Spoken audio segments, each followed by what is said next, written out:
Danny, Jonah, doon kayo magtago sa taas.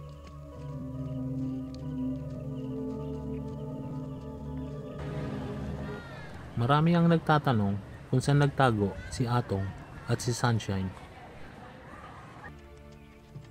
Hindi nga lang po Ang at Cruz ang apelido nila.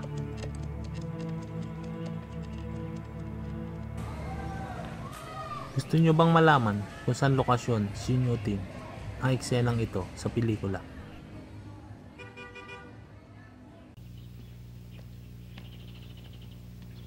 Danny? Ipapakita rin natin ang toring ito kung saan sila nagtago.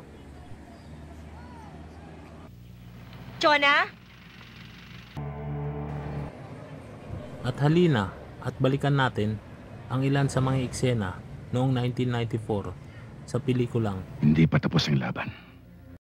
Shout out sa ating mga kaibigan na sina Gerald Cruz, Biyahe ni Engoy TV, Arlene Jocado, ito na po ang request nyo ma'am, Condosco Jones TV, Iskalawag, Chang Crystal at kay Sir J. Garcia.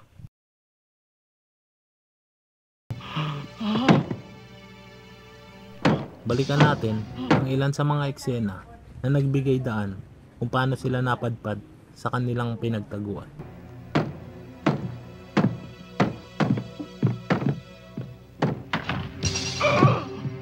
Tonyo! Naipakita natin ang bahay na ito sa nauna nating videos. Tonyo!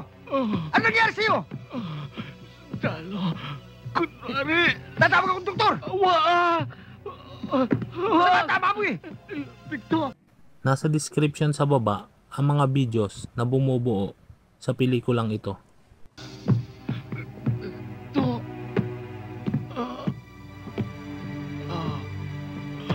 Mula sa sala ng Villa Angela Ancestral House na ito, pumasok sila patungo sa kabilang silid.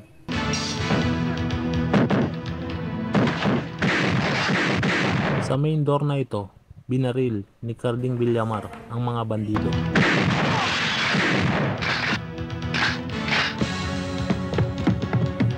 At sa gilid ng hagdanang ito, siya kumubli.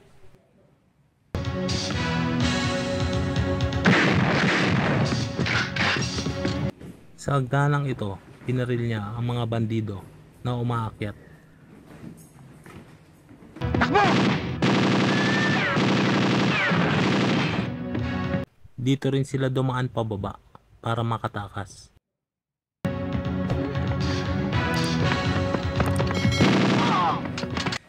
Ito na ang itsura ng ibaba ng hagdanang ito. Kuya, bilis!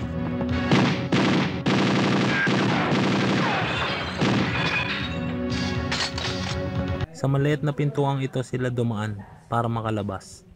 Sa nauna nating video, pinakita natin kung bakit may tali ang pintuang ito.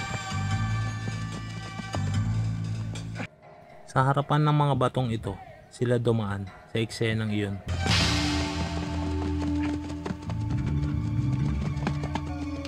Sa itaas ng batuhang ito, sila nagtago. Ito ang kuha sa harapan ng mga batuhang iyon.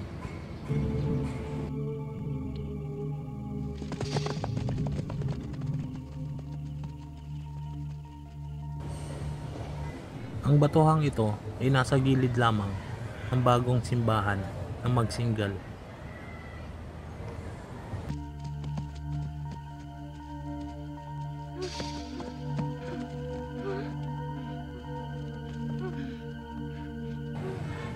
Dito sa hagdanang ito na may puno sa itaas, nagtago si Carding, Danny at Jonah.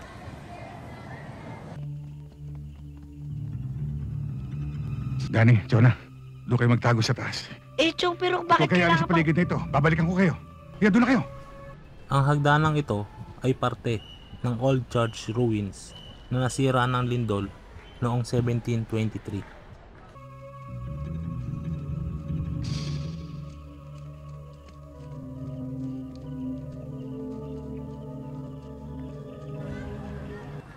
Sa ngayon ay meron ng stage na nakatayo sa tabi ng hagdanang ito na wala pa noong kinunan ang pelikula.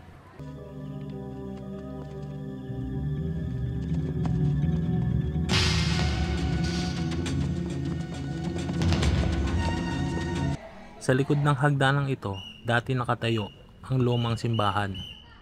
At ginawa na rin itong park na pasyalan na ngayon ay ginagamit ng mga kabataan pangpraktisan para sa kanilang mga school activities.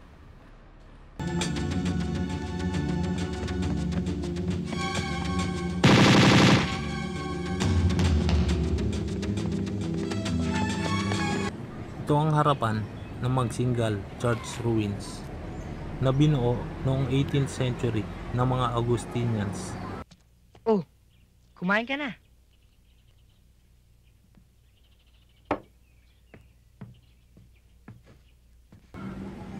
Sa gilid ng Magsingal Church Ruins, matatagpuan ang tore kung saan nagtago si Danny at Chona. Bakit ba nila tayo gustong saktan? Ewan ko. Siguro dahil Villamar ang pangalan natin. Ang Magsingal Belfry na ito ay binubuo ng bricks, lime at stone. At sa kabutihang palad, hindi ito nasira ng lindol. Huwag kang matakot. Nandito naman ako eh. Ang Magsingal Belfry na ito ay mayroong 30 meters na taas at nasa likuran nito ang Magsingal Museum.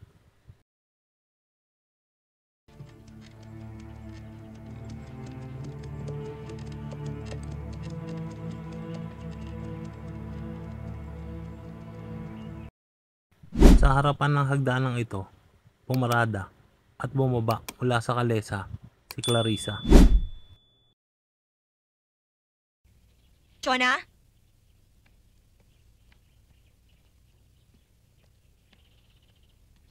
Danny? Kuha mula sa itaas na Magsingal Belfry ang eksenang iyon, kung saan hinahanap ni Clarissa si Danny at Chona. Chona?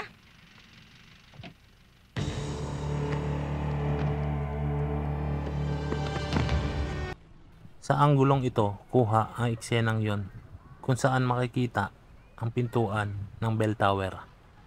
Makikita agad ang bell tower na ito sa kanang bahagi along MacArthur Highway kapag papunta ka ng norte. Aling Clarissa, ang tsukating po namin. Nasaan ho siya? Pinasusundo niya kayo sa akin. Pagkagat ng dilim, tsaka na lang tayo aalis dito. At hayaan niyong ipakita namin sa inyo ang kabuuan na Magsingal Church Ruins na ginamit sa pelikulang Hindi Pa Tapos ang Laban noong 1994. Ito ang entrance ng simbahan papunta sa parking area.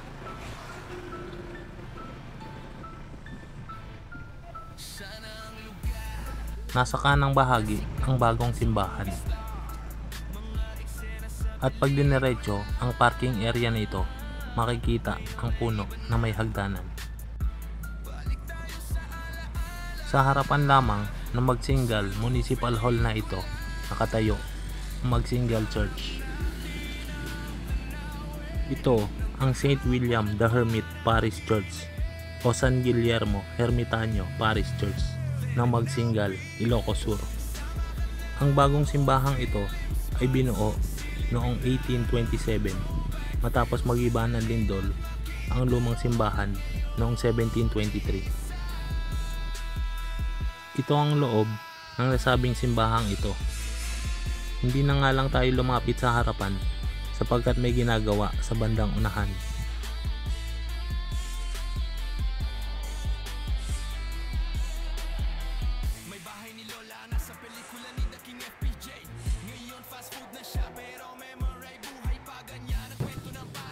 Mula dito sa harapan ng bagong simbahan, lumakad tayo sa bandang kaliwa papunta sa parking area.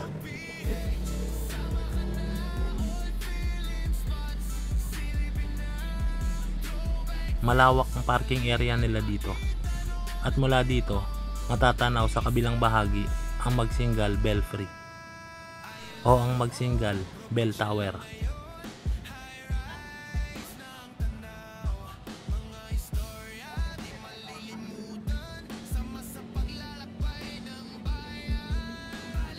Sa gitna ng luma at bagong simbahan, makikita ang stage kung saan nasa gilid niya ang hagdanan na may puno na ginamit sa pelikula. Ang bagong simbahan ay ang nasa kanan ng stage at ang Old Church Ruins ay nasa kaliwa, nasa likuran ng puno na may hagdan.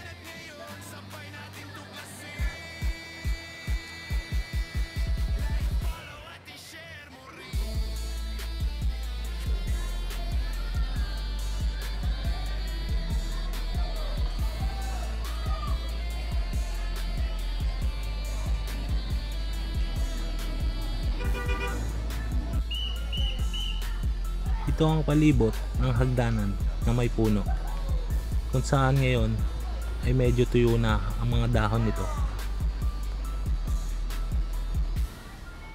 Parte ito ng nagibang Old Church Ruins.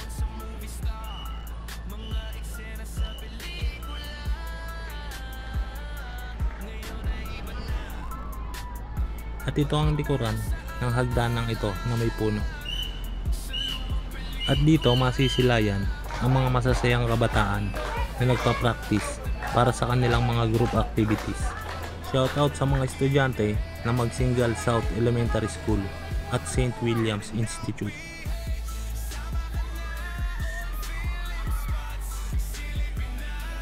Mula dito sa hagdanang ito, nilakad namin papasok upang masilayan kung ano pa ang itsura ng Magsingal Church Ruins. Ang old church na ito ay binuo noong 1692 at nasira ng lindol noong 1723.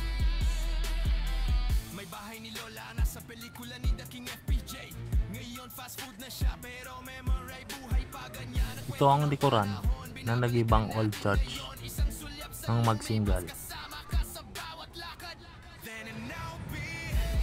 Ang gusaling ito ay ang Magsingal Museum, kung saan makikita ang Ilocano religious, agricultural, and industrial image and items. Ngunit sarado ito nang kami dumayo dito. Ito ang harapan ng Magsingal Church Ruins na sinira ng lindol noong 1723. Nasa kaliwang bahagi nito ay ang Magsingal Bell Tower o ang Magsingal Belfry. Sa kabutihang palad, hindi ito nadamay ng lindol na sumira sa Old Church.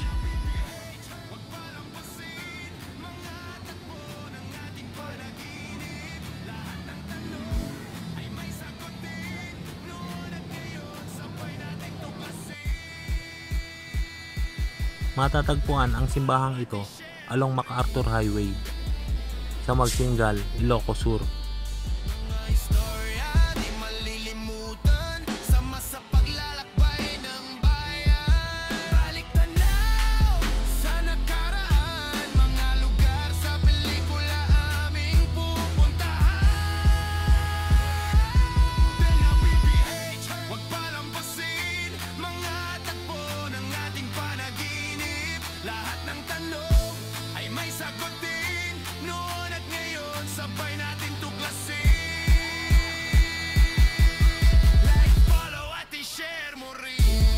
At marami pong salamat at hanggang sa mga susunod pa nating mga videos.